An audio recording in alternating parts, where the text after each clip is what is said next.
topic of how dangerous it is to write off women in their 50s. Oh, my peeps, so epically reckless of you to do that. My name's Fyonna Vanderwerf. I'm 50 frickin' 6 years old. Love it. I own a business. I've completed over 100 Ironman marathons, half Ironmans, triathlons. I've coached thousands of people through injury, illness, grief, menopause, major life transitions, and fantastic bucket list adventures. And this morning, well, you know, my friends, at 4 a.m., I was sitting at my desk upstairs studying anatomy flashcards because I'm currently in paramedic school. I need you to think about that and let that sink in for a minute.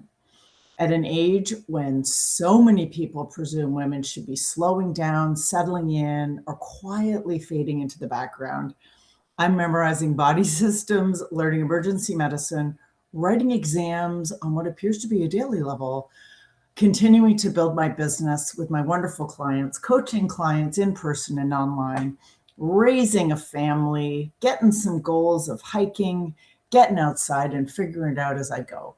And I'm telling you, I'm not doing this as a brag. It's not because I'm extraordinary, although if you called me fabulous, I wouldn't deny. It's because I absolutely refuse to believe that growth has an expiry date. And that's exactly why I want to talk about something that's been on my mind a great deal this past few weeks, about the danger of writing off women in their 50s. Not just for women. This is not a good call for society, for business, for families, and for communities, because you are going to be making a massive mistake. Somewhere along the line, we bought into the story that youth equals potential, and it's finite. But here's the problem. Potential and performance are not the same thing. Potential is what might happen. Performance is what already has been proven. And women in their 50s are rocking around carrying decades of proven performance. And I want you to think about for a sec what the average woman has already survived by 50. You know, we've navigated careers, and I pluralize that.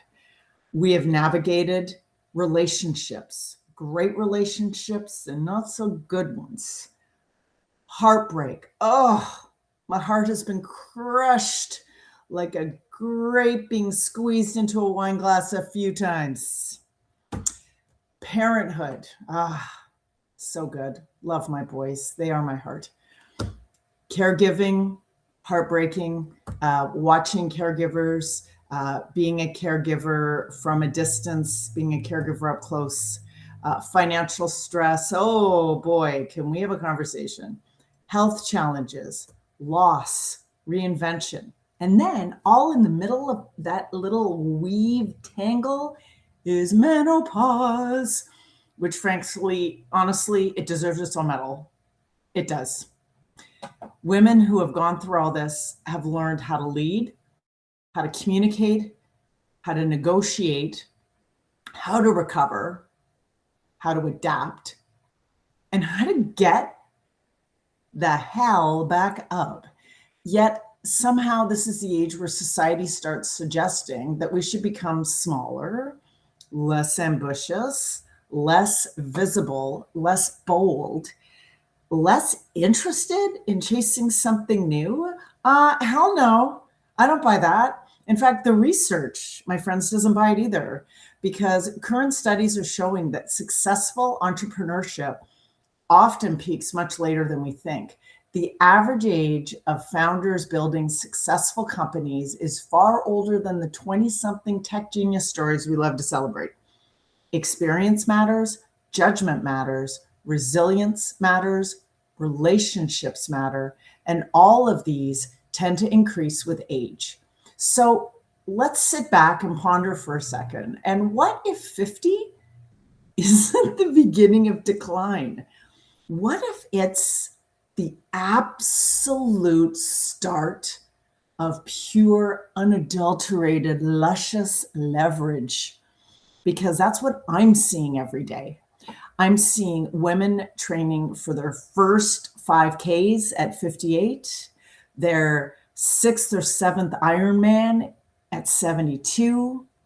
I am seeing women climbing mountains at 50, 58, 68, 78.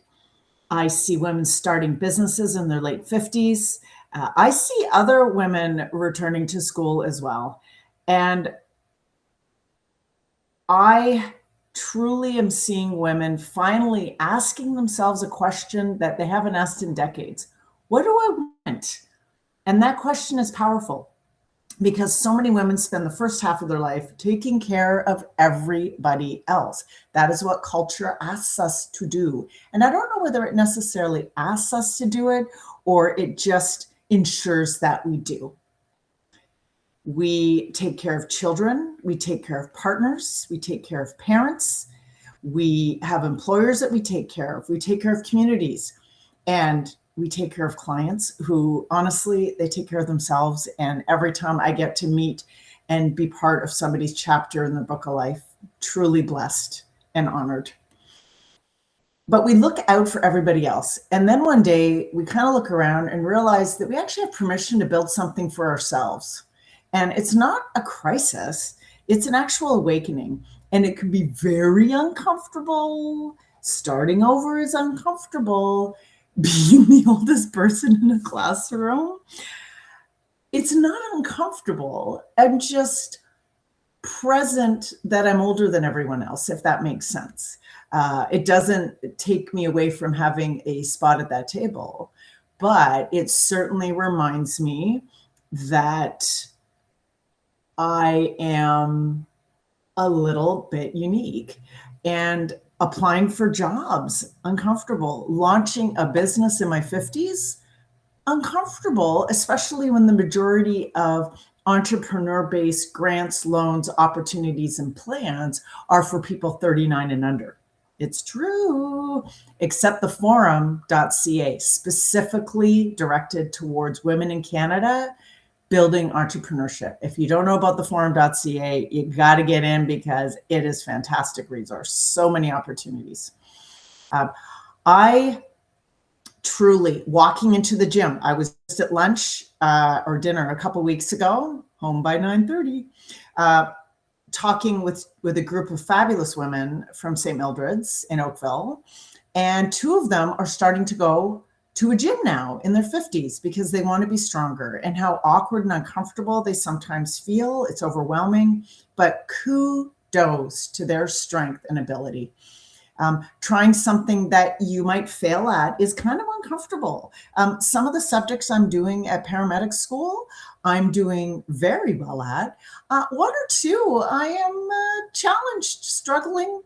Maybe not the right word, struggle, but definitely have to invest in a little bit more time than I thought to gain that proficiency that I need to be able to help people when I'm out in the ambulance.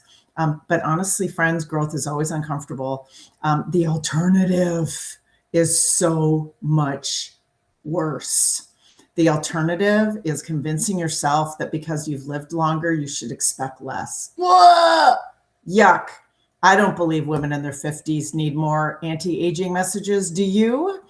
I think we need more expansion messages, more possibility, more challenges, more adventure, more learning, more expected contribution to outcomes, more conversation about what's still possible. Because here's what I've learned is the women who stay vibrant, engaged, confident, and fabulous aren't necessarily the women with the fewest wrinkles.